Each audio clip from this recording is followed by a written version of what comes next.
Mesdames et messieurs, bonsoir. Bienvenue dans cette nouvelle vidéo sur la chaîne de Tsubasa et Magma.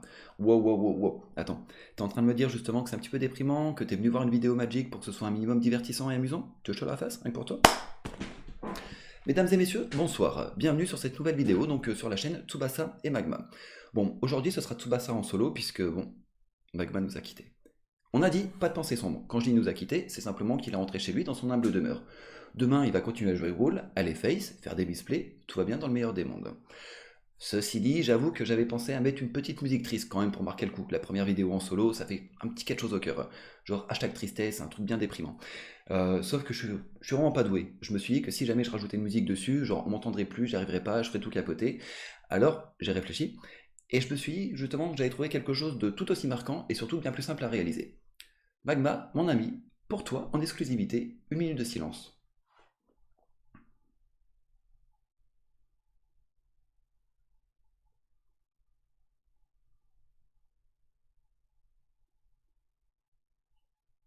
Salut toi. Bon, ok, c'est bon, on s'arrête. Genre, je me fais chier et j'ai envie de parler de Magic. La dernière fois qu'on s'était laissé justement dans une vidéo, donc c'était pour un match contre Eleanor 31. 31, je sais toujours pas. Donc c'était le dernier match justement de la phase de poule qui permettait d'accéder aux phases éliminatoires. Donc je rappelle, tournoi de Val PL, 256 joueurs, et là on en est donc au top 64, donc 32e de finale. Je jouais contre Renael qui jouait un Dimir atypique. Non, en fait j'ai dit atypique dans le sens où il y avait plusieurs plans de jeu à l'intérieur de son deck. Il y avait un plan de jeu justement un petit peu mid, avec des Thief of Sanity, Dream Eater, Eldest Reborn également, un plan de jeu un peu plus peut-être qu'on contrôle, donc avec Sinistre Sabotage, Campagne de désinformation. Il y avait même justement des cartes de meule avec Psychique Corrosion et l'Enchantement à 5 qui meule. Vous m'excuserez, je me souviens plus du nom. Voilà, donc c'est toujours un peu compliqué justement de jouer contre ces decks-là. L'avantage, c'est que les decklists étaient ouvertes. À partir de ce moment-là, l'effet de surprise était un peu moindre et ça me permettait justement d'anticiper peut-être un peu plus ces plays ou en tout cas la potentialité justement de certaines cartes, de certaines sorties qui pouvaient arriver. Donc on va passer directement à la game, justement, donc comme je l'ai dit, le 32e de finale. Voilà, donc contre Enael. Et de mémoire, donc je gagne le toss. Voilà. Ah non, d'accord, pardon. Donc excusez-moi pour la fausse information. Donc justement, je perds le toss, mais j'ai une très bonne main. Très bonne main dans le sens où il y a 3 landes, donc les 3 peuvent arriver d'étaper grâce à la forêt justement qui va me permettre de mettre les cimetières des cibles donc en jeu dégagé. Un elfe de Noir, donc ça c'est toujours très bon parce que ça permet d'accélérer les sorties et on sait que Golgari qui va un peu plus. Enfin, Golgari justement a des bonnes cartes, mais s'il a la possibilité justement de sortir ses bonnes cartes un petit peu en avant au niveau tempo, on va dire, c'est toujours, bon, c'est toujours impressionnant, c'est toujours énorme et ça fait gagner, bon, on va dire, énormément de parties. Aide de Noir T1, c'est toujours une bonne chose.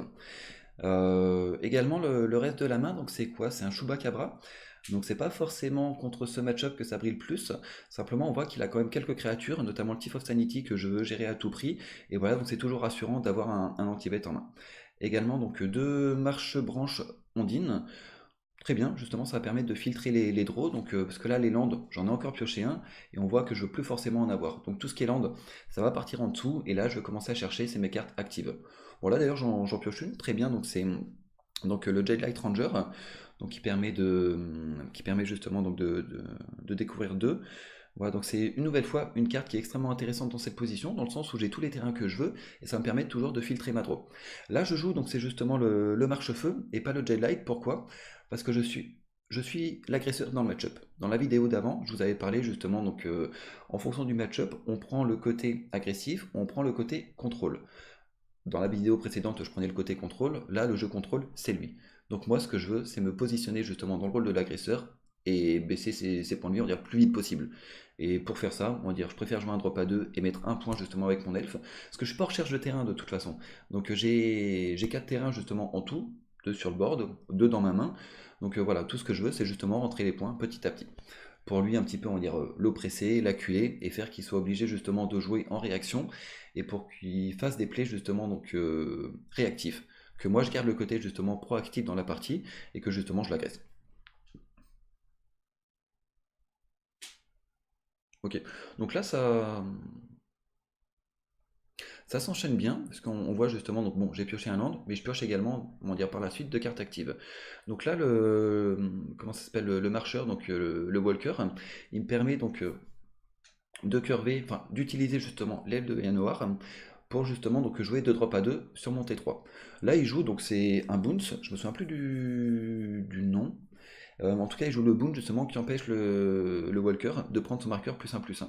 Donc après lui au niveau tempo, j'aurais compris justement ce play si là par exemple il avait un Golden Demise, parce qu'il joue deux fois donc la carte à 3 qui donne -2/-2 à toutes les bêtes. Là concrètement il a fait ça justement plus pour un play de comment dire, tempo défensif, mais je l'aurais peut-être fait un peu plus tard à sa place. Après, là, je suis en train justement de discuter, de commenter donc ma partie. Après, il faut savoir que justement, moi, j'ai les cartes dans ma main, donc je sais justement comment peut-être il aurait dû jouer, et j'ai pas forcément donc lui les cartes qu'il a dans sa main. Donc après, peut-être que son play était bon par rapport à la ligne de jeu, à son gameplay justement qu'il a choisi.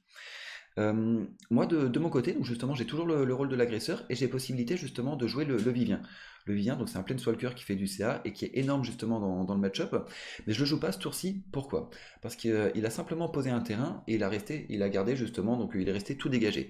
Je me suis dit, ça sent potentiellement le contre. Donc j'ai pas envie d'empaler la meilleure carte de ma main à l'instant T dans un contre. Parce que je suis bien sur le board et ce que je veux, c'est justement le forcer à réagir pour qu'au moment où il soit obligé justement d'engager ses terrains, je joue mon Vivien.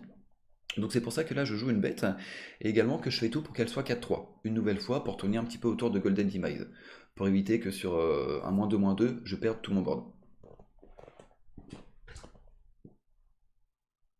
Voilà, bon, j'ai continué justement à mettre des points, on va dire, ça s'est passé relativement rapidement. Et là, donc, il a joué Tézéret à son T5 avec une 1 justement, donc pour avoir un peu de board. Sauf que moi, j'ai l'anti-bet, et sur le board, donc j'ai justement 4, 5, 6, 7, 8, 9, 10, 11. Donc voilà, j'ai l'étal ce tour-là. Cette partie s'est très bien passée pour moi, il a malheureusement pas eu grand chose, et moi, j'ai réussi justement à avoir des bêtes, donc T1, T2, T3, T4, ce qui m'a permis justement de mettre la pression. Voilà, une nouvelle fois, comme on l'a dit, moi j'ai eu le rôle de l'agresseur dans la partie. J'ai eu l'occasion justement donc de jouer de A à Z, on va dire ce plan de jeu là, et ça s'est bien passé. Donc là, on va passer justement au niveau du side. Donc en premier lieu, je vais vous montrer ce que j'ai rentré. On a dit justement donc c'était un jeu qui était relativement contrôle. Ou quoi qu'il en soit, c'est lui qui prendra le rôle du jeu contrôle.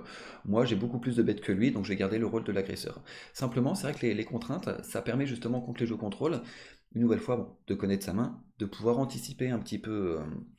Enfin, quand je joue contrainte, donc je lui ai enlevé la carte qui me dérange le plus, également d'anticiper, donc en fonction de ses réponses, mes plays sur les prochains tours. Voilà, le fait justement de connaître sa main, par exemple, si jamais on va dire, je vois qu'il a 3 contre et un anti Planeswalker, je pourrais par exemple enlever l'anti Planeswalker. Ou alors si justement il a 3 anti-bêtes et un contre, en fonction de ma main, justement, je vais adapter ce que je vais discarder, enfin ce que je vais défausser, en fonction de la mienne, et de pouvoir jouer justement en fonction de la sienne. Donc c'est un double effet. Je lui enlève une carte, et en plus de ça, j'adapte mon plan de jeu en fonction de sa main. Donc ça, contre contrôle, c'est énorme. Si jamais vous en avez 4 en side, vous les rentrez tout le temps. Je rentre également deux cases d'Aune. Pourquoi? Même s'il n'a pas beaucoup de bêtes, elles sont pénibles, et surtout le Thief of Sanity, c'est vraiment une carte qui peut gagner à elle toute seule. Et ça, je veux pas que ça connecte, ou en tout cas le moins possible. Donc j'en rends deux, pas trois parce que ça fait quand même beaucoup, mais j'en rends deux justement pour avoir une réponse pas chère à sa bête la plus embêtante. Et je rentre le sage. Pourquoi le sage? On a dit justement, c'est un deck qui a plusieurs plans de jeu. Je sais pas vraiment ce qui va rentrer ou quel plan de jeu justement il va garder ou sortir après side. Et du coup, donc ça permet justement de détruire par exemple tout ce qui est Eldest Reborn, Search of Ascanta ou alors Campagne de désinformation. Je suis sûr qu'il va garder contre moi en tout cas. Ce que je sors, donc je sors 4 ailes de Yanoir. On est justement donc dans un match-up qui va se jouer un petit peu justement au CA à la value. Lui, il a beaucoup de cartes justement qui font du card advantage. Et moi, aile de Yanoir, voilà, c'est pas forcément la carte que j'ai envie de voir. Autant à la une, pourquoi pas, parce que ça me permet d'accélérer justement mon plan de jeu. Après side, voilà, je veux vraiment des cartes, on va dire, qui ont un plus gros impact qu'une 1-1 qui m'accélère. Je laisse également, donc enfin je sors pardon également, ces deux mépris de Frasca. Voilà, il n'a pas beaucoup de permanents, il a un Planeswalker, donc un Tezzeret, et surtout un peu plus de bêtes. Et les bêtes, justement, je préfère les gérer avec une carte qui coûte 2 plutôt qu'avec une carte qui coûte 4 et me fasse gagner 2 PV. Les 2 PV, on l'a vu, c'est moi qui ai le côté agressif dans le match-up. Voilà, c'est anecdotique. Je veux juste des réponses qui coûtent moins cher. Et à ce propos, je sors également le Chupacabra. Pourquoi? Parce que j'ai pas besoin d'anti-bet, enfin pas beaucoup, donc j'en sors 3, j'en rentre 2, mais surtout c'est 2 anti-bet qui coûtent moins cher. Voilà. Je vois dans son site justement qu'il joue des Unmurray d'Ego, donc ça je me doute que c'est pour les tyrans. Voilà, donc si jamais justement je peux l'enlever avec une duresse, c'est également quelque chose qui est extrêmement intéressant. Après side, je me sens quand même relativement favorable, mais on a vu justement avec son deck qu'il y a des plans de jeu un peu, on va dire qu'il y a plusieurs plans de jeu à l'intérieur de son deck. On peut toujours se faire surprendre en fonction de la direction qu'il aura choisi justement de sider ou non, et en fonction des cartes qu'il va piocher. Donc ça c'était justement pour la partie side, et on va passer justement maintenant donc à la game 2 en fait. Voilà, donc c'est vrai que le BO3 est pas totalement, est pas vraiment implémenté justement, on va dire hors événement dans MTG Arena, donc c'est un petit peu justement à la roumaine quoi. C'est vraiment, pardon, c'est vraiment donc si jamais lui décide de commencer et que c'est moi qui commence, je concède. On fait ça ainsi de suite jusqu'au moment où ce soit le bon joueur qui est décidé de commencer. Là, donc la main, justement, elle est 2-3 landes. Bon, il y a un land incolore, mais mes deux autres, justement, me permettent d'avoir mon blanc et mon noir. Également, donc j'ai deux faucheurs de minuit. Donc ça, c'est très bien parce que c'est une carte, justement, on l'a vu dans la vidéo précédente, qu'on veut contre les match-up contrôle ou midrange. Parce que si lui, son but, c'est justement de gérer mon board, mes créatures. Et ça, c'est-à-dire que si justement il passe une carte dessus ou contre une de mes autres créatures, bien, ça me fait piocher. Ce qui fait que justement, ça permet de rattraper, enfin, de prendre l'avantage justement au niveau du CA. Et on a vu justement quand je parlais des tables de side, c'est ce que je veux. C'est justement prendre le rôle de l'agresseur, mais également donc avoir des cartes qui me permettent justement de, on va dire, de tenir dans, on va dire, sur le long game en fait. Voilà, qui me permettent de tenir justement donc le milieu de partie et la fin de partie si justement j'ai pas réussi à le tuer relativement rapidement. Voilà. Bon, T2 de toute façon, il y a pas le choix. Bon, je pouvais jouer le marche-branche. Voilà, simplement on va jouer dans l'ordre. On va jouer en premier le walker et après le marche-branche qui va faire grossir le walker. Voilà. Lui donc T2 il joue Search of Ascanta. Donc voilà, c'est une bonne carte parce que pour lui justement ça permet de filtrer ses draws, justement de chercher ses réponses.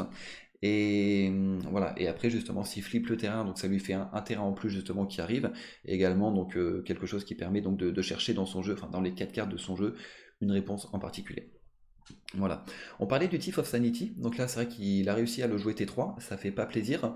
Heureusement que donc j'ai un Chupacabra en main, je sais qu'au prochain tour, dans l'idéal, je vais le jouer. C'est d'ailleurs pour ça que sur le marche-branche, donc j'ai enlevé du reste. C'est une très bonne carte, simplement ce que je veux avant tout, donc c'est un terrain pour pouvoir gérer le Thief of Sanity.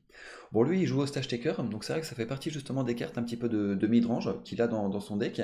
Donc là on voit ça permet justement de retirer une carte de mon côté, enfin de mon champ de bataille, et lui potentiellement donc justement il va la jouer. Bon, on dit qu'il faut un peu de chance. Effectivement, j'en ai. Je top deck mon quatrième land. Quatrième land qui va me permettre justement de gérer son Thief of Sanity. Parce qu'il touche une fois, je veux bien. Deux, ça commence à devenir très compliqué. Et trois, en général, enfin, peu de decks s'en mettent, quoi. Ou alors, il faut vraiment une excellente sortie en face.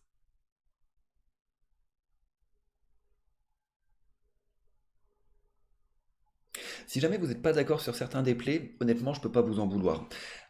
J'ai peu de games, on va dire, dans. J'ai joué peu de games ces dernières semaines. Voilà, justement, j'ai été assez occupé, il y avait beaucoup de choses à préparer.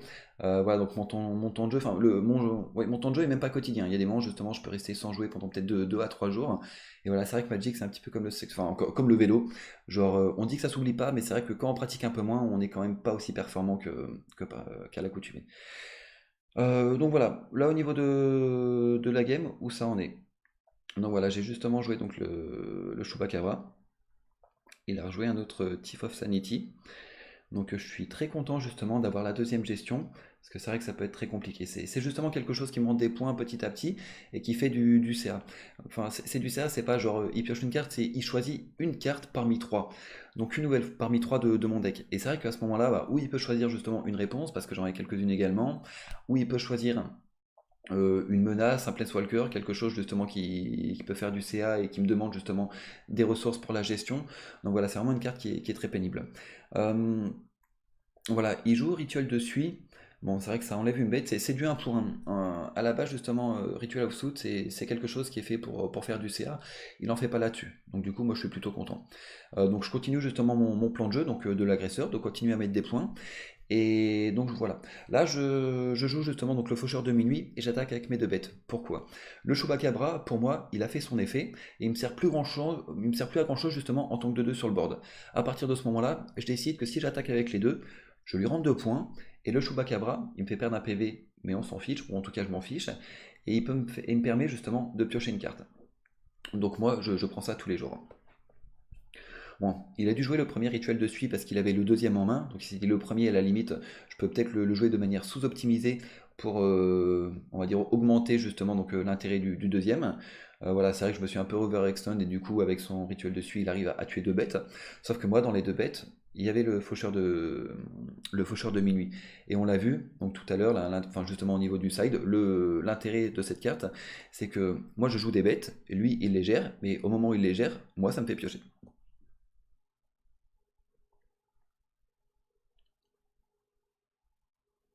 Alors je sais pas si tous les plays sont optimaux, hein. Franchement, en ce moment, comme je vous l'ai dit, je suis pas terrible au niveau de ma manière de jouer. Enfin, je sais pas, il y a des moments, je me sens un peu comme dans la peau d'un. Allez, on va dire. Imaginez un poulpe, imaginez une bouteille de rhum, imaginez les deux ensemble, ça fait genre un peu moi, ça fait genre. Voilà, ça se coule les bras dans tous les sens, ça appuie sur les touches, ça fait des trucs, c'est Golgari, donc ça peut gagner tout seul, mais c'est vrai que c'est pas 100% optimisé, quoi. Voilà. Bon, après, faut dire que dans le tournoi, d'après ce que j'ai vu, il y avait pas mal de poulpes, des plus gros poulpes. Mais je sais pas, c'est pas passé pour eux. Peut-être qu'ils avaient pas assez bu. Enfin, bon. Si vous avez moins de 18 ans, oubliez la dernière phrase. Toujours rester sobre en jouant à Magic. Donc là, moi, c'est pareil. Je continue à dérouler mon plan de jeu, mes petites bêtes, mes bêtes justement qui sont meilleures que les siennes. Quand je dis meilleures, c'est à la fois en termes de stats. Voilà, le body, on va dire, la force endurance de mes bêtes sont plus intéressantes que les siennes. Et en plus, les miennes m'ont permis justement de faire du CA. C'est pour ça qu'on voit que je me retrouve avec un nombre de cartes qui est relativement décent en main. Et moi, je continue à me développer. D'accord. Là, ça, c'est pas une bonne nouvelle. Voilà, la carte justement qu'il avait réussi à avoir sur Thief of Sanity, on voit qu'il avait mis donc le Vivien au cimetière. C'est que c'était quelque chose justement qui était vraiment relativement impactant. On pouvait se douter justement que c'était le tyran. Voilà, là il le joue. Donc il y a il y a plusieurs possibilités, pardon. Donc j'ai une possibilité justement avec le sage. Bon là qui fait rien, je vais pas le jouer pour le body, on a vu le nombre d'enchantements qu'il fait. Voilà, j'ai deux duress, je vais en jouer une. Donc je vais jouer celle justement donc normalement dont il avait connaissance. On voit qu'il a deux cartes. Une carte qui fait du CA et une carte justement qui fait un peu de cantrip. Genre il filtre ça, il fait plutôt du QA, Quality Advantage. Et moi j'enlève justement la carte qui fait du CA. Et moi ce que je veux c'est justement continuer avec mes cartes on va dire, de flou, en tout cas de me développer au niveau du board. Donc ce que je vais faire, bon ça prend un peu de temps de réflexion, parce qu'il y a quelques possibilités justement, mais là je vais plutôt faire, donc c'est justement comment ça s'appelle, le décèlement dessin, le Fine Finality. Voilà, je veux continuer justement à poser des bêtes sur le board, sur le champ de bataille, et continuer à mettre de la pression. Même si là il a joué une 7-6, on voit qu'il est en train de s'essouffler petit à petit, à la fois en termes de ressources en main, et également au niveau des points de vie. Voilà, les points de vie c'est une ressource, il en a perdu la moitié. Donc moi avec mon décèlement dessin, je vais continuer justement à récupérer des cartes, et dans ces cartes, la bonne nouvelle c'est qu'il y a un autre faucheur de minuit. Moi, mes points de vie, on l'a dit, donc c'est pas quelque chose, on va dire, que je regarde vraiment. Je suis à 15, mais voilà, j'ai toujours le rôle de l'agresseur. Donc ce qui m'intéresse, c'est les siens, pas les miens. Donc là, je vais remonter justement un Chewbacca pour essayer justement continuer à faire un petit peu de value par-ci par-là. Et également donc le faucheur de minuit. Donc ça, c'est excellent parce que le fait d'en avoir deux sur le champ de bataille, ça va me permettre, dans l'idéal, donc justement de faire un double bloc sur le carnage tyran. Donc ça, c'est un peu le plan à ce moment-là.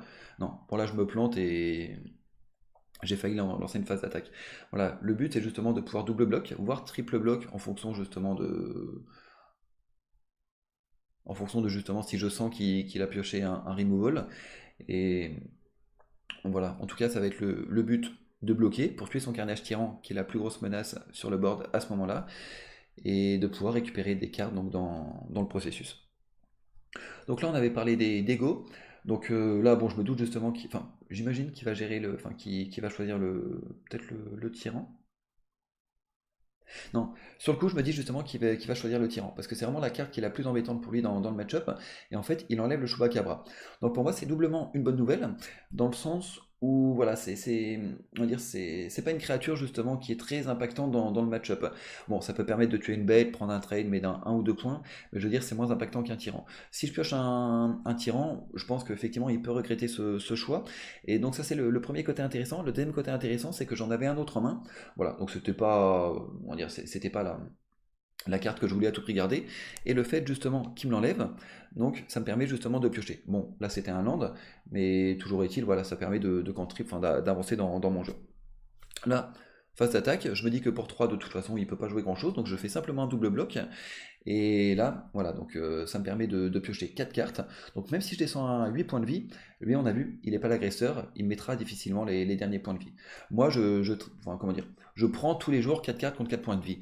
Et justement, dans les cartes qui sont récupérées, il y a justement le carnage tyran.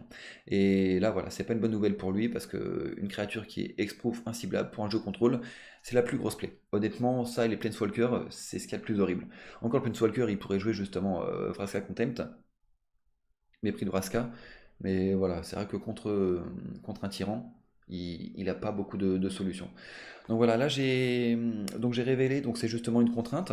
Je la mets de côté, pourquoi? Parce que je vois qu'il a plus beaucoup de cartes en main. Il va jouer un petit peu avec son top deck. Et du coup, voilà, moi je préfère justement avoir une carte active. Sachant que j'ai encore une autre durée en main. Voilà, c'est pas vraiment si intéressant que ça d'en avoir deux. Voilà. Mon faucheur de minuit, j'attaque pas avec parce que je sais qu'il va, a priori, prendre un échange, un trade avec sa 2-3 et que ça va me l'échanger contre une carte. Moi, je préfère justement qu'il fasse des échanges, enfin des trades plus tard et garder le faucheur justement. Donc à un moment, il aura potentiellement plus d'impact. Voilà. Donc là, la partie se passe bien. J'ai vraiment fait du CA, j'ai pioché, j'ai aligné les langues quasiment ou à chaque tour. Enfin, quasiment à chaque tour ou à peu près. Je n'ai pas fait attention à ça. En tout cas, ça se passe très bien. Je déroule mon plan de jeu justement du côté agressif. Donc j'ai enchaîné les bêtes justement. J'ai réussi à faire un petit peu de CA. Ce qui fait que je me retrouve dans une position où ses points de vie on va dire, sont faibles. Le board. Le champ de bataille est pour moi et j'ai plus de cartes en main. À partir de ce moment-là, je sais qu'effectivement donc la partie, il y a des chances qu'elle se termine par une victoire. Voilà, c'est vrai qu'il est peut-être pas sorti de manière 100% optimale. Voilà, on a vu qu'il avait eu ses petites bêtes, donc c'est toujours gênante. Mais le problème pour lui, c'est justement que j'ai eu les réponses. Donc, ou lui, il lui fallait justement plus des réponses pour gérer ma sortie, ou alors il fallait que moi j'ai pas des réponses pour gérer la sienne. Voilà. Bon, Dream Eater, la fameuse 4-3 flash qui va permettre justement de renvoyer en main donc potentiellement une de mes créatures. Je dis potentiellement parce qu'il me semble pas qu'il le fasse à ce moment-là. Voilà. Là, c'est vrai qu'il joue la 4-3, donc c'est une bonne nouvelle pour lui justement de Scry 4. Donc ça va permettre juste, quand je dis Scry, c'est surveiller plutôt. Ça va lui permettre justement de chercher la bonne réponse, ou en tout cas la réponse qu'il cherche. Merci. Donc là, il renvoie justement le faucheur de minuit, justement pour éviter que si jamais il y a des trades, que je puisse récupérer en plus des cartes. Donc là, son idée, j'imagine, derrière la tête. Voilà, si jamais c'est pas le cas, j'espère qu'il aura l'occasion de me contredire. Son plan de jeu, j'imagine que c'est donc d'être un peu pris à la gorge au niveau des points de vie. Simplement, c'est de garder un board qui lui permette de potentiellement gagner dans 1 à 2 tours en fonction de ce qu'il pioche. Voilà, parce que je suis à 8, mine de rien, il a 6 sur le board, donc 2 coups de Dream Eater. Voilà, ça peut me tuer. Voilà, ce qui se passe, c'est qu'à ce moment-là, donc moi j'ai le Vivien Raid en main, et Vivien, voilà, ça lui tue sa plus grosse bête. Je joue contrainte, effectivement, pour être serein, donc ça lui retire un contre. Donc un contre, c'est vrai que c'était une bonne carte, mais c'est pas ce qu'il aurait voulu. Il aurait vraiment préféré, à mon avis, quelque chose qui fasse plus réponse. Euh, bon, là, effectivement, il a une draw pour gérer donc 3 créatures, dont une exproof, un arpenteur, voilà, un gars qui a 5 cartes en main, en étant à 3 PV, c'est un petit peu compliqué pour lui, quoi. Voilà. Donc là, d'après mes souvenirs, on est en train justement de discuter un petit peu sur Discord. Bon, il me dit bien joué. C'est vraiment un adversaire qui a été agréable. Les parties se sont pas très bien déroulées pour lui, mais il a toujours été positif. On va dire même quand on a discuté justement un petit peu avant, pendant, après. Voilà, c'était toujours on va dire, convivial comme discussion. Et c'est vrai que la communauté Magic, pour l'avoir joué, on va dire, enfin pour avoir joué à Magic Papier pendant quasiment une dizaine d'années, c'est vraiment une communauté qui est très plaisante. Il y a toujours des personnes qui sont moins agréables que d'autres, ça je peux le concevoir. En tout cas, Renaël, pour moi, c'est quelqu'un que j'aurais plaisir à rejouer en tournoi. Si jamais un jour je le croise en vrai, donc je lui paye une bière, enfin une bière. Si t'as cette phrase, enfin si t'as moins de 18 ans, oublie cette phrase. Je lui payerai un café avec plaisir.